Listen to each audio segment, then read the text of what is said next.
Steel plant ప్రైవేటీకరణకు సంబంధించి కనుక బీజేపీ ఒక నిర్ణయం తీసుకొని ప్రైవేటీకరణను ఆపేస్తామంటే తన మంత్రి పదవే కాదు అసలు ఎమ్మెల్యేకి సంబంధించి కూడా పోటీ చేయనటువంటి ఒక ఒక స్టేట్మెంట్ ఇవ్వడం జరిగింది మంత్రి గుడివాడ అమర్నాథ్ గారు వైఎస్ఆర్సీపీకి సంబంధించి. మనతో పాటు ఆయన ఉన్నారు, ఆయన అడిగి తెలుసుకునేటువంటి ప్రయత్నం చేద్దాం. సార్, ఒక స్టేట్మెంట్ ఇచ్చారు. సో కూటమికి మీరు ఒక హెచ్చరికను పంపిస్తున్నారు అనుకోవచ్చా, లేదా ఇక్కడ ప్రజల సంక్షేమాన్ని దృష్టిలో పెట్టుకొని స్టేట్మెంట్ ఇచ్చారా? సో ప్రైవేటైజేషన్ కనుక కాకపోతే ఆ స్టేట్మెంట్ కనుక రేపు ఎల్లుండి వచ్చేటువంటి మోడీ కనుక ఇస్తే సో నేను మంత్రి పదవికి కానీ లేకుంటే నేను ఇక్కడ పోటీ చేయని బీజేపీకి పూర్తిగా సహకరిస్తానన్నటువంటి స్టేట్మెంట్ అంత కాన్ఫిడెంట్గా ఎట్లా ఇవ్వగలిగారు? ఒకటి నేను అనేది ఏంటంటే, ఇక్కడ గాజువాక నియోజకవర్గంలో దాదాపు 40,000 కుటుంబాలు స్టీల్ ప్లాంట్ మీద ఆధారపడి ఉన్నటువంటి కుటుంబాలు. స్టీల్ ప్లాంట్ ప్రైవేటీకరణ అనేటువంటిది రాష్ట్రానికి సంబంధించినటువంటి ఒక సెంటిమెంట్. ఎందుకంటే అందరికీ ఒక్కొక్క స్టీల్ ప్లాంటు లేదా ఒక్కొక్క సంస్థ దేశవ్యాప్తంగా వివిధ రాష్ట్రాలకి స్వతంత్రం వచ్చిన తర్వాత ఇచ్చినటువంటి దాంట్లో వచ్చినటువంటిది కాదు. ఇక్కడ విశాఖ ఉక్కు ఆంధ్రుల హక్కు అనేటువంటి నినాదంతో ఇక్కడ 32 మంది ప్రాణాలు ఉమ్మడి తెలుగు రాష్ట్రాల్లో ఉన్నటువంటి నాయకత్వాలు వచ్చి ఇక్కడ పోరాటం చేసి 32 మంది ప్రాణాలు కోల్పోయి సాధించుకున్నటువంటిది విశాఖపట్నం స్టీల్ ప్లాంట్. ఈరోజు దాదాపు 15,000 మంది డైరెక్ట్ ఎంప్లాయీస్ కానీ, ఒక 25,000 మంది ఇండైరెక్ట్ ఎంప్లాయీస్ కానీ, అందులో పనిచేస్తున్నటువంటి కాంట్రాక్ట్ లేబర్ కానీ, ఇలా 40,000 కుటుంబాలు దాని మీద ఆధారపడి ఉన్నాయి. దానికి వీరు భారతీయ జనతా పార్టీ తీసుకున్నటువంటి నిర్ణయం స్టీల్ ప్లాంట్ని ప్రైవేటీకరణ చేయాలనేటువంటి దానికి అనేక కారణాలు చెప్తా ఉన్నారు. దానికి క్యాప్టివ్ మైన్స్ ఇవ్వలేదు, లేదా ఇది నష్టాల్లో ఉందని చెప్పేటువంటి ప్రయత్నం చేస్తూ ఉన్నారు. దీనికి అప్పులు ఉన్నాయని చెప్పేటువంటి ప్రయత్నం చేసి కావాలని చెప్పి ముద్ర వేసి దీన్ని ప్రైవేటైజ్ చేయాలని చెప్పి వారు చూస్తూ ఉన్నారు. రెండోది, అవసరమైతే మూసేస్తాం తప్ప మేము ప్రభుత్వ రంగ సంస్థగా మేము దీన్ని కొనసాగించం అనేటువంటి ఒక ఏమంటారు నియంతృత్వ ధోరణితో మాట్లాడుతూ ఉన్నారు. సో వీటన్నిటికీ వచ్చినప్పుడు మొదటి నుంచి వైఎస్ఆర్ కాంగ్రెస్ పార్టీ దీనికి మద్దతుగా, ప్రైవేటీకరణకు వ్యతిరేకంగా ఏదైతే ఉందో దానికి మద్దతుగా మేము సహకరిస్తూ ఉన్నాం. కార్మిక సంఘాలు చేస్తున్నటువంటి పోరాటాలకు కానీ ఎవరు పిలుపునిచ్చినా దానికి మద్దతు పలుకుతూ వస్తూ ఉన్నాం. సో ఈ క్రమంలో మొన్నటి వరకు తెలుగుదేశం పార్టీ ఏం చెప్పింది, మేము దీనికి వ్యతిరేకం ప్రైవేటీకరణకు అని చెప్పారు. సో వెల్ అండ్ గుడ్, దాంట్లో ఎవరు కూడా కాంట్రడిక్షన్ లేదు. కానీ 45 రోజుల క్రితం ఎప్పుడైతే భారతీయ జనతా పార్టీ నిర్ణయం తీసుకుందో ప్రైవేటీకరణకి, ఆ నిర్ణయం తీసుకున్నటువంటి ఆ పార్టీతో కలిసిన తర్వాత మీ స్టాండ్ ఏంటి అని అంటే మేము పోరాటం చేస్తామని చెప్తున్నారు. సో అందులో అర్థం లేదనేటువంటిది నా అభిప్రాయం. ప్రజలు దీన్ని గమనించాలనేటువంటిది నేను కోరుతా ఉన్నా. మరి కూటమికి ఓటేస్తే డెఫినెట్గా ప్రైవేటీకరణ చేస్తారు అనేటువంటిది అందరికీ తెలిసినటువంటి అంశం. సో అందుకు నేనేమన్నానంటే, మీరు కూటమికి ఓటేస్తే మీరు వారికి లైసెన్స్ ఇచ్చినటువంటి వాళ్ళు అవుతారు. మీరు ప్రైవేటీకరణకు వ్యతిరేకంగా ఉండేటువంటి పరిస్థితి ఉంటే వైఎస్ఆర్ కాంగ్రెస్ పార్టీకి మద్దతు పలకండి అని చెప్పి కోరాను. సో ఇందులో నేను అడిగినటువంటి దాంట్లో ప్రాపర్ జస్టిఫికేషన్ ఉంది. మరి ఒకవేళ ప్రభుత్వమే ముందుకొచ్చి, కేంద్ర ప్రభుత్వం ముందుకొచ్చి, లేదా ఇప్పుడున్నటువంటి ఆపద్ధర్మ ప్రధానమంత్రిగా ఉన్నటువంటి నరేంద్ర మోడీ గారు వారు మేము నిర్ణయాన్ని వెనక్కి తీసుకుంటాం, మేము ప్రైవేటీకరణ చెయ్యం అన్నటువంటి మాట చెప్తే అవసరమైతే సీటు వదిలేస్తానని చెప్తున్నా. సో త్యాగం చేస్తాను, ఏముంది, ఒక సీటు 175లో ఒక సీటు నేను వారికి కూటమికి వదిలేయడం వల్ల మాకు వచ్చేటువంటి నష్టం ఉండదు. కానీ ప్రజల తాలూకు సెంటిమెంట్ని నేను రక్షించినటువంటి వాడిని అవుతాను. రెండోది, వారికి కూడా మేము చేసినటువంటి దానివల్ల మాకు లాభం ఉంది, రాజకీయంగా మేము లబ్ధి పొందుతాం అనేటువంటి ప్రయత్నం వాళ్ళు పొందాలనుకుంటే ఒక సీటు వదిలేస్తానని చెప్తున్నా. అవసరమైతే పోటీ నుంచి తప్పుకుంటానని చెప్తున్నా. సో ఇంత క్లారిటీగా నేనేమంటానంటే, రేపు మోడీ గారు వచ్చినప్పుడు, మొన్న ఎలాగ చిలకలూరుపేట వచ్చినప్పుడు మాట్లాడలేదు, దాని గురించి కనీసం చంద్రబాబు నాయుడు అడగలేదు. మరి ఇవన్నీ మానేసి మళ్ళీ ఈరోజు అనకాపల్లి వస్తున్నారు, రేపు ఎల్లుండి 6వ తారీఖున వచ్చినప్పుడు చెప్పమనండి. ఛత్తీస్గఢ్ చెప్పారు కదా, పోనీ గతంలో ఎక్కడ జరగలేదు కాబట్టి అమర్నాథ్ ఏదో రాజకీయ లబ్ధి కోసం ఈ మాట చెప్తున్నాడు అని చెప్పి అనుకోవడానికి, మన ఛత్తీస్గఢ్లో అవి ఒక ప్లాంట్కి సంబంధించినటువంటి దాంట్లో మీరు నిర్ణయాన్ని వెనక్కి తీసుకున్నారు కదా, తీసుకొని ప్రైవేటీకరణని మేము ఆపేస్తున్నామని చెప్పారు కదా. చెప్పండి, స్టీల్ ప్లాంట్ ఏముంది, 50,000 మంది జీవితాల కన్నా నా పదవేం గొప్ప కాదు. 50,000 మంది భవిష్యత్తు కన్నా, లేదా ఈ ప్రాంతం స్టీల్ ప్లాంట్ కన్నా, ఈ స్టీల్ ప్లాంట్ మీద ఉన్నటువంటి సెంటిమెంట్గా ఉన్నటువంటి రాష్ట్ర ప్రజల కన్నా నా పదవేం గొప్ప కాదు. సో నేను అందుకనే అంటున్నాను, ఈ పదవిని అవసరమైతే నేను పోటీ నుంచి పక్క తప్పుకుంటా, ఆగిపోతా, మేము వాలంటరీగా ఇచ్చేస్తామని చెప్తున్నాం కూటమికి. సో ఈ స్టాండ్లో నా దాంట్లో ఎక్కడ మార్పు ఉండదు. వారికి సమయం ఉంది, 48 గంటల సమయం ఉంది మోడీ గారు రావడానికి. నిర్ణయం తీసుకోమని చెప్పి కోరుతా ఉన్నాను. 1177 రోజులు ఇక్కడ ఉన్నటువంటి స్టీల్ ప్లాంట్ ఉద్యోగులు వాళ్ళు వివిధ రూపాల్లో దీక్షలు చేయడం కానీ కొంత మీరు సపోర్ట్ చేశారు. సో అంటే పూర్తి స్థాయిలో వైసీపీ పూర్తిగా వ్యతిరేకతకు సంబంధించి అంటే ప్రైవేటేషన్ కాకుండా చేయడానికి చేసింది. సో పవన్ కళ్యాణ్ అని ఒక వ్యక్తి ఉన్నాడు. సో కూటమిలో అతను కూడా ఉన్నాడు. మొన్నటి దాకా ఏమన్నాడు, మనం గల్ల పట్టుకొని అడిగి పట్టుకొని వస్తా అని చెప్పేసి తెగ స్టేట్మెంట్లు ఇచ్చాడు. ఇక్కడికి వచ్చి ఒక రోడ్ షో లాగా హంగామా చేసినటువంటి వ్యక్తి ఇప్పుడు అన్నాడు మనం బతిలాడుకోవాలి, వాళ్ళ కాళ్ళ మీద పడాలనేటువంటి మాట మాట్లాడుతున్నాడు. అంటే ఏం చెప్పబోతున్నారు? ఇప్పుడు కూటమిలో ఉన్నటువంటి వారు ఎవరికి కూడా స్టీల్ ప్లాంట్ గురించి, స్టీల్ ప్లాంట్ ప్రైవేటీకరణకు సంబంధించి విషయాల మీద కానీ మాట్లాడేటువంటి హక్కు లేదనేటువంటిది నా అభిప్రాయం. మొన్నటి వరకు ఒక ఎత్తు, ఈ రోజు నుంచి సెన్స్ వారు ఎప్పుడైతే కూటమిలో చేరారో కూటమిలో చేరినటువంటి తర్వాత ఒక ఎత్తు. కూటమిలో చేరకముందు వారు ఏ స్టాండ్ తీసుకున్నా సరే ప్రజలు విశ్వసిస్తారు, లేదా నిజంగా పోరాటం చేస్తున్నారేమో అనేటువంటి అభిప్రాయాన్ని వ్యక్తపరుస్తారు.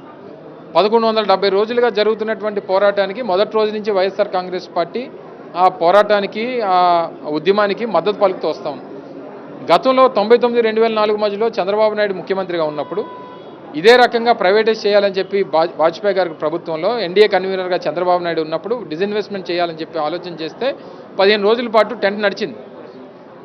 ఆ రోజు లాఠీచార్జ్ చేయించాడు సిపిఎం మీద, కమ్యూనిస్ట్ పార్టీల మీద లాఠీచార్జ్ చేయించాడు చంద్రబాబు నాయుడు.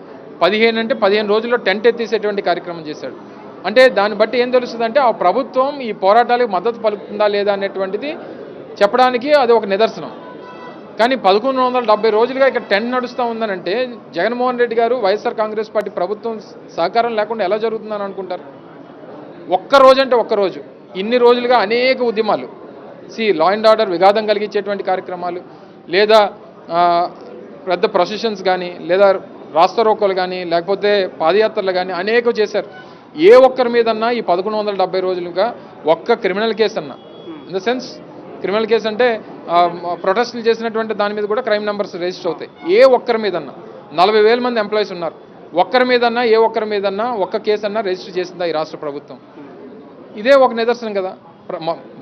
ప్రభుత్వంగా బాధ్యత ముఖ్యమంత్రి గారు వచ్చి రోడ్ల మీద కూర్చోలేరు కదా. అలాగని చెప్పి మేము ఎక్కాం రోడ్లు, మంత్రులుగా మేము బాధ్యత తీసుకున్నాం, మేము అనేక సభల్లో పాల్గొన్నాం, అనేక ఉద్యమాల్లో పాల్గొన్నాం, అనేక పాదయాత్రల్లో పాల్గొన్నాం. ఇవన్నీ మేము చేస్తున్నాం అంటే ప్రభుత్వం మీకు తోడుగా ఉందని అర్థం. సో మా స్టాండ్లో ఎప్పుడూ తేడా లేదు. జగన్మోహన్ రెడ్డి గారు గతంలో మోడీ విశాఖపట్నం వచ్చినప్పుడు కూడా ఆయన వేదిక మీద ఉంటుండగా వైజాగ్ స్టీల్ ప్లాంట్ ప్రైవేటీకరణకి మేము వ్యతిరేకం, రాష్ట్ర ప్రజలు వ్యతిరేకం అని చెప్పి ఆయన పక్కన ఉంటుండగా చెప్పాడు. మీరు ఢిల్లీ వెళ్ళినప్పుడు ఏం మాట్లాడుతున్నారు, అసలు అడుగుతున్నారా లేదా అన్నటువంటి అనుమానం చాలామంది ప్రతిపక్షాలు వ్యక్తపరుస్తుంటారు. మరి ఎన్ని లక్షల మంది వేదిక మీద ఉంటుండగా జగన్మోహన్ రెడ్డి గారు అడిగిన తర్వాత కూడా ఇంత క్లియర్గా ప్రజలు గమనిస్తున్నప్పుడు మీకు అవకాశం వచ్చినప్పుడు మీరు కనీసం మాట ఎత్తలేదే. సో రేపు కూడా ఏం జరుగుతుందో చూద్దాం. సో డెఫినెట్గా దాని మీద నిర్ణయం తీసుకోవాలని చెప్పి దాని మీద రాజకీయ లబ్ధి కూడా వాళ్ళే పొందాలనేటువంటిది నా తాపత్రయం. సో దానికోసం ఎదురు చూస్తాం. మోడీ గ్యారంటీకి నేను భరోసా అంటూ ఆ కూటమిలో సంబంధించి మేనిఫెస్టో రిలీజ్లో ఇక్కడ ఫోటో కనబడదు, ఏం కనబడదు, కానీ మోడీ గ్యారంటీకి నేను భరోసా ఇస్తా అని చెప్తున్నాడు రీసెంట్గా కూడా ఈ 1-2 డేస్ నుంచి. అంటే దీన్ని ఎట్లా చూడొచ్చు సార్? అంటే ఆయన ఇచ్చేటువంటి గ్యారంటీలలో మేనిఫెస్టోలో అసలు లేదు బీజేపీ, బట్ ఆయన ఇచ్చేటువంటి గ్యారంటీలకి ఈయన భరోసా ఇవ్వడం ఏంటి? స్టీల్ ఫ్యాక్టరీ వాళ్ళకి ఎందుకు మీరు ఇంత ఓపెన్గా ఛాలెంజ్ చేస్తున్నప్పుడు ఇక్కడ ఉన్నటువంటి నాయకులు చాలాసార్లు మీ మీద కామెంట్స్ చేశారు. సో మీరు స్టీల్ ప్లాంట్ ఉద్యోగుల కోసం మద్దతు తెలిసినప్పుడు అట్లాంటి వాళ్ళకు కొంచెం కూడా ఏమీ అనిపించదా? ఇక్కడ ప్రజల మనోభావాలు అవసరం లేదా? 100% మోడీ గారు కానీ చంద్రబాబు నాయుడు గారు కానీ ఈయన చెప్పినటువంటి దానికి ఆయన గ్యారంటీ, లేకపోతే ఆయన చెప్పిన దానికి ఈయన గ్యారంటీ అని చెప్పిన దానికన్నా అసలు first of all Chandrababu Naidu గారు అనేటువంటి వ్యక్తికి అసలు ఫస్ట్ ఆఫ్ ఆల్ వారంటీ అయిపోయింది. ఆయనకే అసలు ఆ ప్రోడక్ట్కే వారంటీ లేనప్పుడు ఈయన దేనికి గ్యారంటీ ఇస్తాడు చెప్పండి? సో ఇందులో చాలా క్లియర్గా ఉంది. మీరు ఒక షాప్కి వెళ్తారు, షాప్కి వెళ్ళినప్పుడు ఒక బ్రాండెడ్ ఐటమ్ కొన్నప్పుడు మీరు అసలు దాని గురించి ఆలోచించరు. లేకపోతే ఏదైనా బ్రాండెడ్ కానటువంటి ఐటమ్స్ కొన్నప్పుడే దీనికి వారంటీ ఉందా, ఇది ఎన్ని రోజులు పనిచేస్తుంది, ఇది 6 నెలలు వస్తుందా, లేకపోతే ఏదైనా ప్రాబ్లం వస్తే మారుస్తారా లేదా అనేటువంటిది మీరు అడుగుతారు.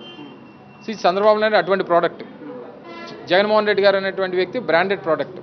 సో జగన్మోహన్ రెడ్డి గారు అనేటువంటి వ్యక్తి చెప్పినటువంటి ఏ మాట కన్నా గ్యారంటీ వారంటీ ఉంటుంది అనేటువంటిది ప్రజల నమ్మకం. చంద్రబాబు నాయుడు చెప్పినటువంటి మాటకి ఈరోజు కొట్టులోంచి బయటికి వెళ్తే పనిచేస్తుందా లేదా అనేటువంటి అభిప్రాయం ప్రజల్లో ఉంది. ఎలక్ట్రానిక్ గూడ్స్ ఉంటాయి, మనకు తెలుసు, ఒక దేశం పేరు ఎత్తడం ఎందుకు, కానీ మనం షాప్లోంచి బయటికి వెళ్ళిన తర్వాత పని చేయకపోతే బాబు ఇంకా మీది పనిచేయదు బాబు, ఇంకా నువ్వు కొనుక్కొని వెళ్ళిపోయిన తర్వాత మాకు సంబంధం లేదనేస్తారు. రేపు అలాగ కానీ ప్రజలకు కానీ అవి నమ్మి కానీ ఓటేసి అయిపోయిన తర్వాత ఏమంటాడంటే బాబు ఓటేసినంత వరకే గ్యారంటీ, ఓటేసిన తర్వాత గ్యారంటీ లేదని చెప్తాడు చంద్రబాబు నాయుడు. సో ఇవన్నీ కూడా చాలా క్లియర్గా ప్రజలకు తెలుసు. ఎందుకంటే గతంలో 3 సార్లు కొని మోసపోయారు, 4వసారి కొనడానికి సిద్ధంగా లేరు ఆ ప్రోడక్ట్ని. సో దానికి వారంటీ గ్యారంటీతో పని లేదు. దానికి ఎప్పుడు ఆల్రెడీ ఎక్స్పైర్ అయిపోయినటువంటి ప్రోడక్ట్ అది. పొలిటికల్గా ఎక్స్పైర్ అయిపోయినటువంటి ప్రోడక్ట్ చంద్రబాబు నాయుడు. దాని గురించి ఎక్కువ డిస్కషన్ అనవసరం. ఈయన చెప్పిన దానికి ఆయనకి సంబంధం లేదంటాడు, ఆయన చెప్పిన దానికి ఈయన సంబంధం లేదంటాడు, ఈయన మేనిఫెస్టో ఆయన పట్టుకొని అంటాడు, ఆయన మేనిఫెస్టో ఈయన పట్టుకొని అంటాడు. సో ఇవన్నీ పట్టుకోక చివరికి ఆయన పట్టుకోలేదు కాబట్టి నేను ఏం చేయలేకపోతున్నానని చెప్తాడు చంద్రబాబు నాయుడు. సార్ ఇంకో క్వశ్చన్ సార్, అంటే స్టీల్ ప్లాంట్ అనేది ఒకటైతే, సో చంద్రబాబు హయాంలో ఉన్నప్పుడు హెచ్ఎంటీ కానీ నెంబర్ ఆఫ్ కంపెనీలను పూర్తిగా మూసేశాడు. వైఎస్ఆర్ ఉన్నప్పుడు బేర్లో ఒక గవర్నమెంట్ కంపెనీని కలిపినటువంటి హిస్టరీ ఉన్నటువంటి పార్టీ వచ్చింది. సో చంద్రబాబు మాటలు నమ్ముతారా? గవర్నమెంట్ ఉద్యోగులను ముప్పు తిప్పలు పెట్టేవాడు, ఉన్నటువంటి ఫ్యాక్టరీలను అమ్మేసి అప్పుడు దేవేందర్ గౌడ్ తెలంగాణ ఉన్నప్పుడు హెచ్ఎంటీకి సంబంధించిన ల్యాండ్స్ అని కూడా దేవేందర్ గౌడ్కి ఇవ్వడము. సో వీటిని అన్నింటి చూస్తే ఎట్లా ఉంది సార్? అసలు బాబు పరిశ్రమలో పనిచేసేటువంటి కార్మికుల్ని కాపాడుతాడనేటువంటి ఒక నమ్మకం ఉందంటారు అసలు? ఒకటి క్లియర్గా మీరు అర్థం చేసుకోవాల్సింది ఏంటంటే, ఒక లీడర్కి ట్రాక్ రికార్డ్ అనేటువంటి చాలా ఇంపార్టెంట్. ఆ లీడర్కి కానీ, ఆ పార్టీకి కానీ, ఆ పార్టీలో పనిచేసినటువంటి గతంలో ఉన్నటువంటి పెద్దలకు కానీ, ఆ ఫ్యామిలీ బ్యాక్గ్రౌండ్ కానీ, ఇవన్నీ చాలా ఇంపార్టెంట్. ఈరోజు ఉదాహరణ నిన్న కూడా నేను సభలో మాట్లాడినప్పుడు ఇదే చెప్పాను. చంద్రబాబు నాయుడు గారి ట్రాక్ రికార్డ్, ఆయన 9 సంవత్సరాలు గతంలో ఉమ్మడి రాష్ట్రానికి ముఖ్యమంత్రిగా ఉన్నప్పుడు కానీ, లేదా గతంలో 5 సంవత్సరాలు రాష్ట్రానికి ముఖ్యమంత్రిగా ఉన్నప్పుడు కానీ, 14 సంవత్సరాల హయాంలో 55 ప్రభుత్వ రంగ సంస్థలను అమ్మేసినటువంటి వ్యక్తి. ఎన్డీఏ కన్వీనర్ అప్పట్లో వాజ్పేయి గారి ప్రభుత్వం పూర్తిగా ఆ రోజు తెలుగుదేశం పార్టీ తాలూకా మద్దతుతో నిలబడింది దేశంలో. అప్పుడు అవకాశం ఉన్నప్పుడు కూడా ప్రభుత్వ రంగ సంస్థల్ని కాపాడేటువంటి దానికి కనీసం చొరవ చూపల, ఎప్పుడు అమ్మేద్దాం అనేటువంటి ప్రయత్నం చేశాడు తప్ప ఏ రోజు కాపాడేటువంటి ప్రయత్నం చేయలేదు. దానికి ఉదాహరణ మా పక్కనే మా భూములు కోల్పోయి మేము నిలబెట్టుకున్నటువంటి హిందుస్థాన్ జింక్ వేదాంత గ్రూప్కి అమ్మేశాడు. పక్కనే ఉన్నటువంటి BHPని LNTకి అమ్మేద్దామని చెప్పి చూశాడు.